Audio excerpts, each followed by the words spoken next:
Welcome to Equipping Leaders, a podcast where I share and discuss resources, tools, and information to equip leaders to build creative, cohesive teams through culture and leader development.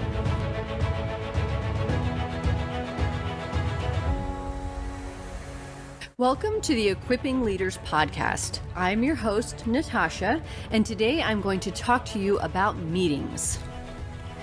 Most professionals, if not all professionals, must deal with meetings. Meetings are valuable and they can be an amazing tool and resource for leaders and team members. But we get caught up in the meeting rigmarole where each meeting is exactly like the last one. And when we run meetings ourselves, we fall into that same trap. We often leave meetings without decisions, oftentimes more confused than when we came to the meeting, and like a lot of time was wasted. Meetings, of course, are not inherently bad. It's just how we run meetings that makes them so dreaded. Meetings can be a great way to bring people together, to get everybody on the same page, and to get clarity on big decisions. But meetings are also the place where people can be very disengaged because they're not formatted in a way that's beneficial to the whole team. The meetings are a slide drill or an update to one person who's surrounded by a room full of people who may or may not even have a speaking role in the meeting. Patrick Lencioni talks about how meetings are a leader's stage. This is your game day or your big event. And that does not mean that there needs to be a lot of pomp and circumstance, but what it does mean is that there are the opportunities for you to get more laser-focused details and make decisions. This is also the place where you can reiterate the mission and values of the organization. Since meetings are diverse, this is a great opportunity to express that mission and those values in new ways. New meetings and new types of meetings may cause for a different type of expression of the mission and values, but it's another avenue to help remind people of why they're important to the organization and why the organization is important to the community. In his book, Great Teams, Don Yaeger states that great teams run successful huddles because they understand that handling meetings is an important part of achieving greatness. He identifies the 10 ways that great teams ensure great meetings. It is important that all of these are present and not just the ones that are easiest to implement. As we go through these, you'll see how they interplay with each other and together make for a great meeting. So number 1, begin and end meetings on time. When you call a meeting and people put it on their calendar, they are saying yes to you and no to other things, other responsibilities. Those other things have been shifted, rescheduled, or placed on a back burner. It is imperative to start and end meetings on time. I have heard some people say at the beginning of a meeting, we're just waiting on so-and-so to get here and then we'll get started.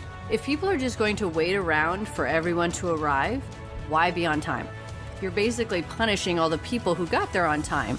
When you respect the time block, people will respect your meeting. Number 2, schedule meetings wisely.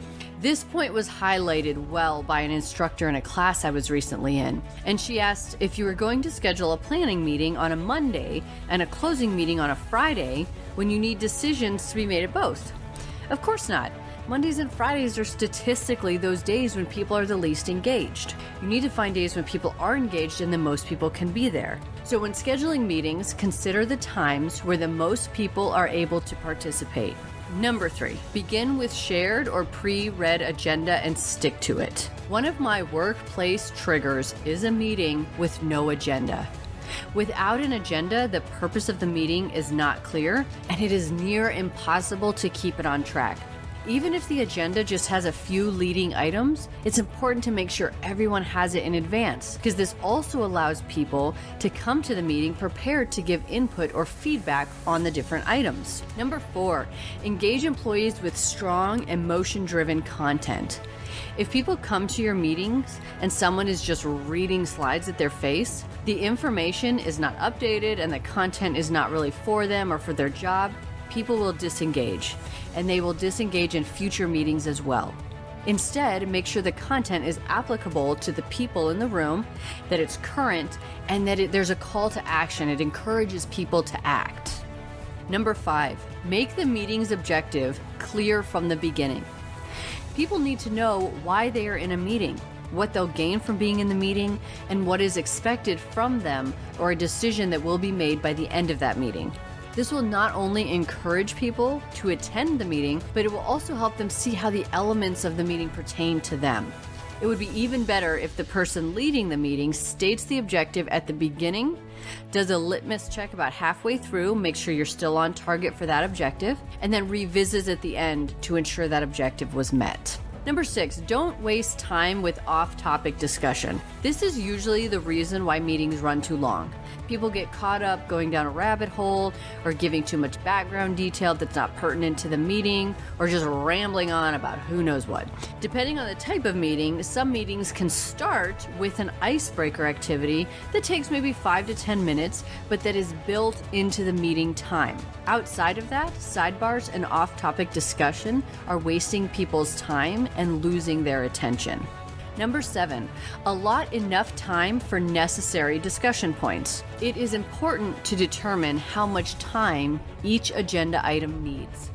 Some meetings just need more time, especially with new teams coming together or with changes or with new projects, but you need to be realistic and set those time boundaries for each topic and then keep the meeting moving along to stay on schedule. If something needs to be explored further, that's completely fine, but just make note of it and set up a separate meeting with the appropriate individuals at a later time. Number 8, calculate the cost of all in the meeting and make that time count. Every person in an organization's time is valuable, and it is beneficial to consider how much time is being utilized for a meeting by dollar amount. It's a unique way to view a meeting, and you may find that some meetings could be shorter or even canceled altogether.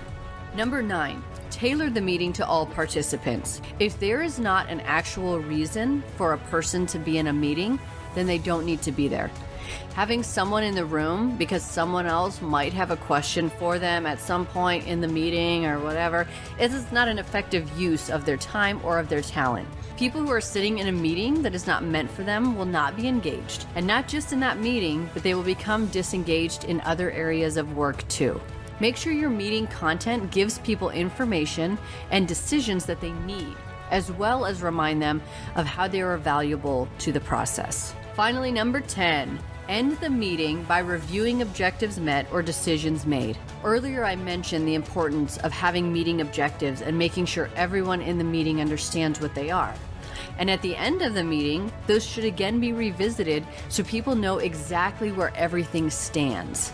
This is also important because it empowers everyone in the meeting to move forward with their work. So they have new or updated information, or they have a decision for something that needed to be made. So now they can go and they can move forward with other projects. So that was a lot of information. So on my website, under this podcast episode, I will have all 10 of the meeting factors so you can revisit them. Meetings can be a vortex that steals time, motivation, and engagement. Or they can be an amazing tool that further motivates and engages your team. A well-constructed meeting with an agenda that stays within time boundaries and includes every team member in the room will help your team do great things. Thank you for listening to the Equipping Leaders podcast. You can follow me on Instagram at novel_Natasha or on Twitter at Natasha Cheyenne. Please join me next time for more insight and resources to equip leaders.